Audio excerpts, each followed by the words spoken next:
As Phase 4 of the reopening of the country begun, places of worship will be reopening. More in this report. The fourth phase of the reopening of the country commenced on Saturday, August 1st, and this phase permitted places of worship to officiate normal services. Since the coronavirus was confirmed in Guyana, all places of worship were subsequently closed to prevent congregations. The mayor of New Amsterdam, Ms. Winifred Haywood, spoke with this newscast, and she said, I am happy that in this phase the churches will be opening. I want all church to understand that they will have to ensure that they sanitize the church. Ms. Haywood further elaborated on the guidelines that should be followed. It's just about 25% of the members, but I think that ministers and pastors of churches can have an initiative how they can and will be able to accommodate 25% at a time, because it would mean that for some of your members will not be there. And I don't know if you want to have one service at this time and then another service at a particular time.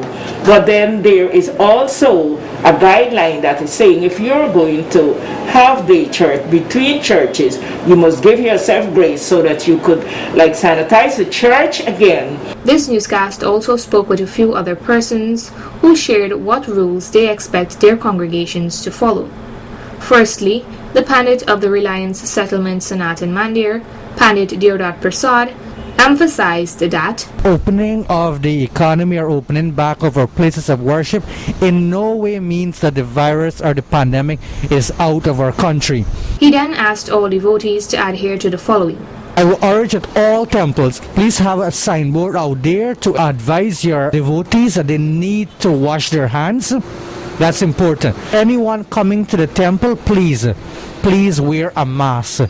Please walk with your hands sanitized as you go into mandir. I would say a regular Sunday morning, a maximum of 2 hours, or even any service for the matter, a maximum of 2 hours is just good enough. I avoid too much of cooking at the temple, and if you can take because part of our ritual is the offering of what we would call prasadam items, so I would say take fruits and these other items, but try to limit your time, especially because, as I said before, this pandemic is not over.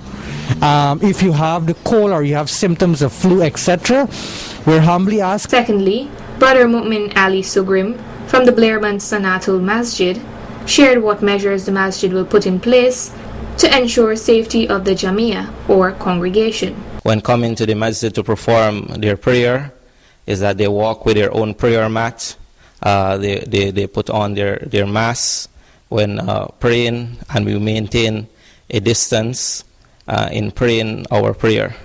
And we have with bleach and other equipment that we spray our mats, and we spray our places where our hands are washed and where we keep ourselves clean. Additionally, he revealed these details.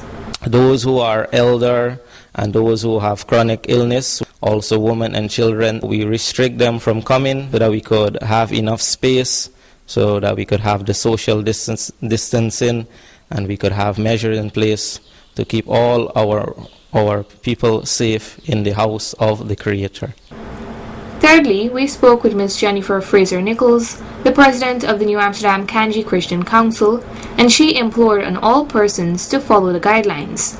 It has been a great pleasure for us getting back to our church buildings. It has been a long time that we've been away, and I know people are eagerly awaiting to begin to worship God again. I want to say, you will be awarded your faith. Let us recognize the ongoing restrictions of the congregations, the social distancing, washing of hands, wearing of your mask continuously. Fourthly, Pastor Philip Rose had this to say about the reopening of all places of worship. They should be very cautious with it, because at the end of the day, COVID-19 is everybody's business. And we need to protect people. I'm glad when I see the government officials from the president, they are supporting that. And so more has to be done for the Guyanese people, because a lot of people are suffering in terms of business and so on. And churches, you know, you need spiritual help, you need advice, you need suggestions. And I would like the pastors do the right thing. Is that we can't do things as before. We have to protect the life of people, because nobody glory with dead members. They got to be living. So we got to protect them and put every measure in place to make sure that you have their people are protected. Meanwhile, the Anglican Bishop of Guyana, Right Reverend Charles Davidson, said that all churches that fall under the Anglican Diocese will remain closed until August 28, 2020, and the matter will be reviewed in 2 weeks' time. This postponed reopening will ensure that the necessary hand-washing facilities are installed so that parishioners can practice proper hygiene measures. While places of worship have been given the green light to reopen for religious services, the curfew is still in effect in all regions except regions 5 and 6 from 8 p.m. to 6 a.m.